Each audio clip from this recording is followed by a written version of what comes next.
February 24th, 1986. A young woman was found on the floor of her own living room. 3 gunshots.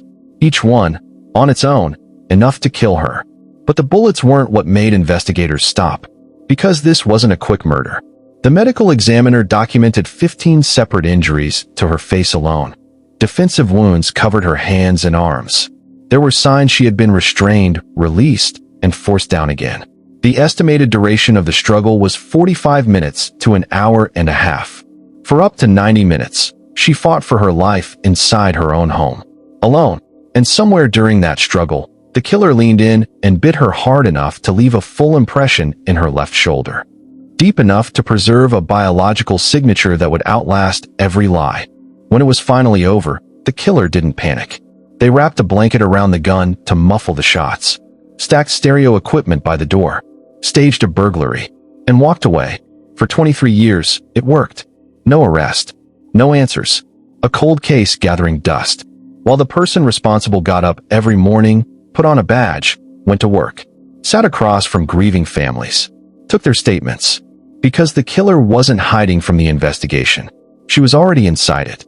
Before we continue, this is a true story involving murder. Some details are difficult to hear. I'll keep it respectful, but some of what you're about to hear is hard. To understand how this happened, you need to understand Los Angeles in the 1980s. The city was overwhelmed. The crack epidemic had taken hold. Violent crime was surging. Detectives were juggling more cases than they could realistically handle, buried under files before they could finish writing up the last one. When investigators formed an early theory, there wasn't always time to challenge it. And inside the LAPD, another shift was underway. Women were entering the department in real numbers for the first time. But the culture remained deeply insular. Loyalty mattered. Reputation mattered. One unspoken rule held everything together. You covered for your own.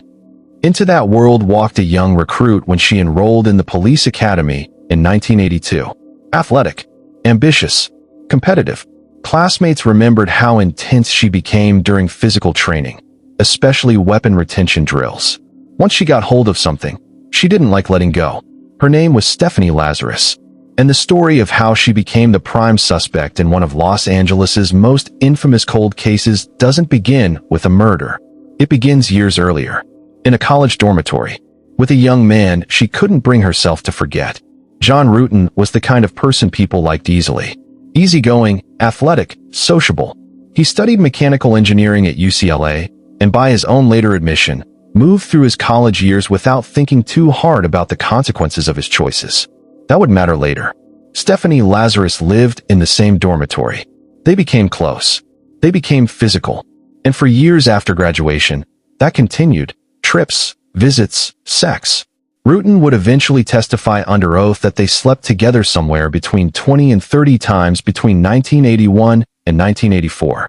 He maintained, consistently, that he never considered her his girlfriend, that she was never more than a casual arrangement. Lazarus did not see it that way. During her time at the police academy, she described Rutan as her college boyfriend. She threw him a surprise party for his 25th birthday. When she later learned he had been seeing other women during the same period, it didn't push her away. If anything, it pulled her closer. And then he met Sherry. Sherry Rasmussen was, by every account, exceptional. She had started college at 16. She earned her nursing degree from Loma Linda University, then a master's from UCLA. By her late 20s, she was the director of nursing at Glendale Adventist Medical Center, overseeing staff, delivering presentations, teaching classes for fellow nurses. She was 6 feet tall, physically strong, and widely loved by everyone around her. Her father, Nels, had bought her a condo in Van Nuys specifically with a drive-in garage, so she wouldn't have to walk alone at night after late shifts. That detail says everything about the kind of father he was, and how carefully he tried to keep her safe. Sherry met John Rutan at a party in June 1984. They fell for each other quickly. By the following year, they were engaged. When Lazarus found out, she wrote in her diary that her concentration was, in her own words, like -10. She woke up her roommate, a fellow officer, in the middle of the night to talk about it. He would later say he had never seen her cry before that night. Rutan did not end contact with Lazarus after the engagement. In fact, the month before he moved in with Sherry, the two of them slept together one final time. He would testify years later that it was meant to give her closure. He did not tell Sherry it had happened. Lazarus was still not over him. In a letter to her mother that August, she wrote, and these are her words, "I'm truly in love with John, and the past year has really torn me up. I wish it didn't end the way it did, and I don't think I'll ever understand his decision." She was a uniformed police officer.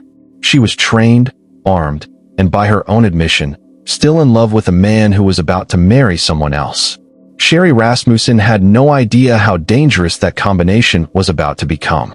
Most people, when a relationship ends, grieve and eventually move on. Stephanie Lazarus did not move on. She circled. Sometime in the summer of 1985, on a day off, Lazarus drove to Glendale Adventist Medical Center. She walked into the hospital where Sherry worked, dressed in tight shorts and a tank top, and found her. What she said next was not a greeting. It was a warning.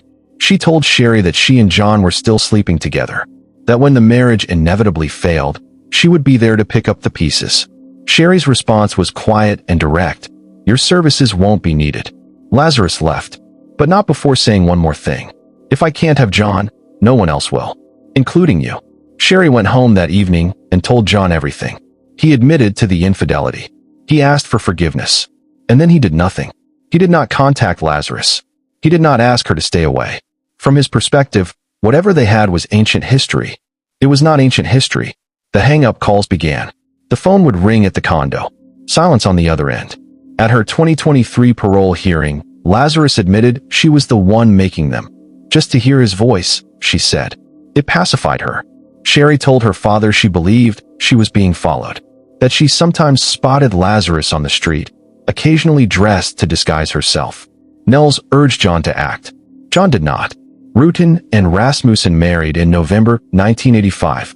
Before leaving on their honeymoon, they installed a burglar alarm. The threat they were preparing for, they believed, was a stranger. They had no idea the danger already knew exactly where they lived. January 1986. Lazarus arrived at the couple's condo carrying her skis, asking Rutan to wax them. She came in uniform, armed. A few days later, after Rutan had left for work, she returned to collect them and let herself in. Then it happened again. Later that same month, Sherry came downstairs one morning and found Lazarus already inside their living room, standing there as though she had every right to be. Sherry asked her to leave. Lazarus left. Sherry told her father. She did not report it to the police. She had already understood something that should chill anyone hearing this. The person she was afraid of was the police. For weeks later, Sherry Rasmussen was dead. The morning of February 24th started like any other. John Rutan left for work at around 7:20 a.m. Sherry had hurt her back in an aerobics class the day before and told him she might call in sick. He kissed her goodbye and drove to Chatsworth.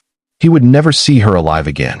By 9:45, a neighbor noticed the garage door was open. No car inside. Through the rest of the day, Rutan called home repeatedly. No answer. Not even the answering machine, which both of them always left on when the condo was empty. At noon, two men found a purse on the grounds of the complex and handed it to a neighbor. It was Sherry's. Around the same time, a maid in a nearby unit said she heard what sounded like two people fighting, and then something heavy falling. She assumed it was a domestic dispute. She didn't call anyone. When Rutan arrived home that evening, he found broken glass on the driveway. Sherry's BMW was gone. Inside the condo, he found her on the living room floor. She had been beaten, bound, shot 3 times at close range through a quilted blanket. The medical examiner would later note 15 separate injuries to her face. Every single bullet wound was independently fatal. She had fought. The evidence of that was everywhere. A shattered porcelain vase, a toppled credenza, a bloody handprint pressed against the panic button of the burglar alarm she never managed to trigger. The bite mark on her forearm. Her knuckles. Sherry Rasmussen was 29 years old, and somewhere across Los Angeles, the person who did this was going about the rest of their day. Here is where the story takes a turn that will frustrate you. Lead Detective Lyle Mayer arrived at the scene and made up his mind quickly. Botched burglary. Case closed in his head before the body was cold. But the details kept pulling in another direction, if anyone was willing to look. Burglars don't spend 90 minutes with a victim. They don't muffle gunshots with blankets. They don't leave a jewelry box untouched in plain sight. They don't stage a scene after shooting someone. They run. These were not the marks of a panicked criminal. They were the marks of someone who knew exactly what they were doing. Sherry's father told Mayer about Lazarus directly, about the confrontation, about his daughter's fear. Mayer noted it and dismissed it. "There's nothing there," he told Nels Rasmussen. Rutan didn't help. He never told investigators about Lazarus letting herself into their home, never disclosed the threat she had made to Sherry's face. Whether it was shame or guilt or simply not connecting the dots, those silences buried the only real lead investigators had. The bite mark sat in evidence. Noted, photographed, never seriously pursued. A similar burglary occurred nearby weeks later. 2 male suspects. Mayer latched onto it. The tunnel had formed and nothing was getting through. Nels Rasmussen kept calling. He wrote to Chief Daryl Gates personally. He was told he watched too much television. When he offered in 1993 to personally fund DNA testing on the evidence, he was turned down. They needed a suspect first, he was told. He had been giving them one for 7 years. And then something quietly devastating happened. When investigators finally went looking for the physical evidence in the early 2000s, the bite swab, trace samples, key items from the murder book, some of it was gone. Checked out. Missing. No clear record of who had taken it, or when. During the 1990s, Stephanie Lazarus had been assigned to the Van Nuys division twice. The division where the Rasmussen murder book sat in the detective's office. She regularly volunteered for overnight shifts. Unsupervised. Alone in the building. To this day, there is no public evidence that anyone actively helped Stephanie Lazarus cover up the murder. But there is also no satisfactory explanation for why so many warnings, leads, and pieces of evidence were ignored. While the Rasmussen family grieved and waited and called and were ignored, the killer wasn't hiding. She wasn't living under a false name. She wasn't looking over her shoulder. While the Rasmussen family spent years begging for answers, Stephanie Lazarus was building a career. She made detective in 1994, married a fellow officer, adopted a daughter. She joined the LAPD's art theft unit and started showing up in newspapers, photo ops with senior brass, interviews with reporters. She went on Family Feud. She was, by all outward appearances, a success story. Meanwhile, Sherry's mother kept the original detective's business card on her desk at work and called it so often she had the number memorized. Nels Rasmussen drove the reward money forward, held press conferences, contacted true crime writers. One retired LAPD detective told a writer the case was, quote, too hot to handle. Too hot to handle. In 1988, a new detective assigned to the case in the early 90s told Nels plainly that no new leads were coming. And in 1997, a former co-worker came forward with information about a direct confrontation between Lazarus and Sherry. Police made a note. Did nothing. 3 years later, the witness died.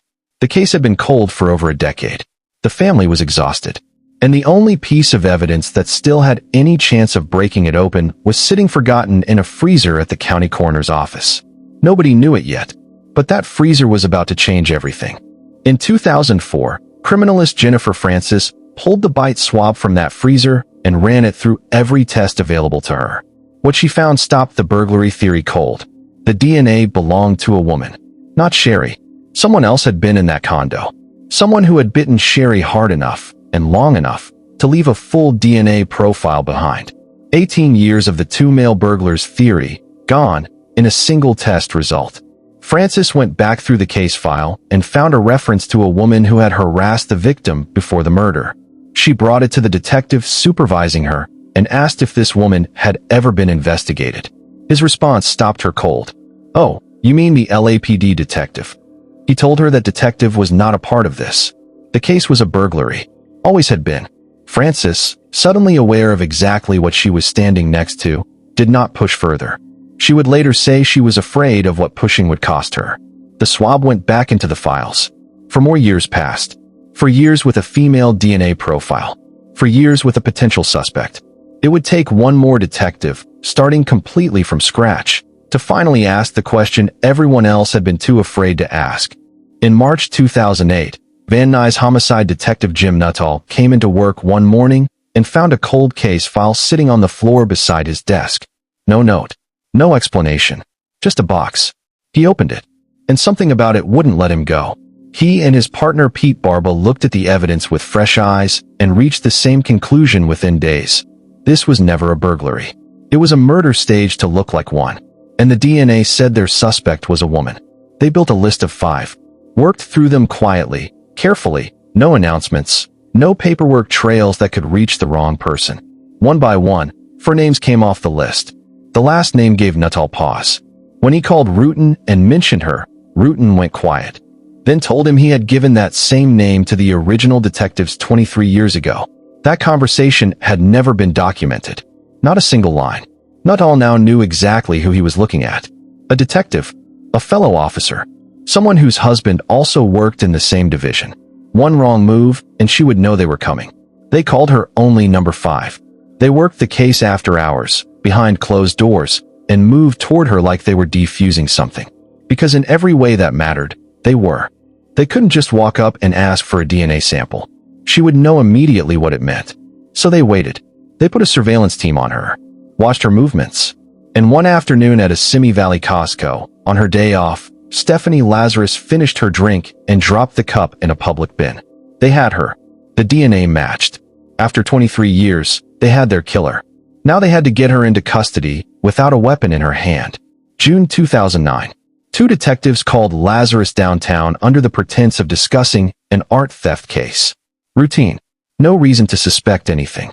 But the location they chose was the lockup at Parker Center, where every visitor, without exception, had to surrender their firearm before entering. She walked in unarmed. In the interrogation room, she was relaxed at first. Cooperative. She knew every technique they were using because she had used them herself. When they brought up Sherry Rasmussen, she claimed to barely remember her. Then gradually, detail by detail, she remembered quite a lot. When they mentioned DNA evidence and asked if she'd provide a sample, something shifted. She said she needed to speak to someone first. She stood to leave. She was arrested in the hallway. 23 years of waiting. 23 years of dead ends. 23 years after Sherry Rasmussen was murdered. It ended in a corridor. The trial began in early 2012. 26 years after the murder. The prosecution kept it simple. A bite, a bullet, a gun barrel, and a broken heart. Rutan took the stand and wept. The jury saw her diary entries. Her letters. The paper trail of an obsession that had only ever moved in one direction. Lazarus said nothing in her own defense. She didn't have to, but the silence filled the room. The jury convicted her of first-degree murder. 27 years to life. But the conviction didn't close everything. It opened new questions the LAPD has never properly answered. Interview recordings, gone. Handwritten detective notes required by protocol, gone. Lazarus's name barely appearing in any documentation despite the family mentioning her repeatedly for years. The internal investigation the department promised quietly closed without findings. No one was held accountable. Nobody lost their job. Nobody answered for any of it. The only person punished was the one who finally got caught. In November 2023, 37 years after the murder, Stephanie Lazarus finally admitted something she had spent decades denying. She had gone to the condo. She told the parole board she had called the condo that morning just to hear John's voice. Sherry answered instead. Something inside her snapped. She pulled up the address on a police database, grabbed her gun and a cord, and drove over. A commissioner asked her directly, how would tying Sherry up have given her access to John? She sat with that question for a moment. It makes no sense, she said. No, it didn't. None of it did. Not the obsession, not the violence, not the 23 years of silence while a family buried their daughter and waited by the phone. The parole panel initially recommended her release. The decision was reversed. She was denied again in 2025, the board noting that her account didn't match the physical evidence. That even now, she was still shaping the story to suit herself. Sherry's father recorded a video before his death in 2020, specifically for moments like this one. If one looks at the damage done to my daughter's face, he said, it's almost like she wanted to destroy the beauty that Sherry exuded. Sherry Rasmussen was a nursing director, a daughter, a wife, and a woman who spent her final weeks telling people she was afraid and wasn't believed. She deserved protection. She deserved justice. She deserved to grow old. She was 29 years old. Her name was Sherry Rasmussen, and she deserved so much better. Do you think someone inside the LAPD helped cover this up? Let me know in the comments. This has been the Case Desk. Subscribe for more cases like this.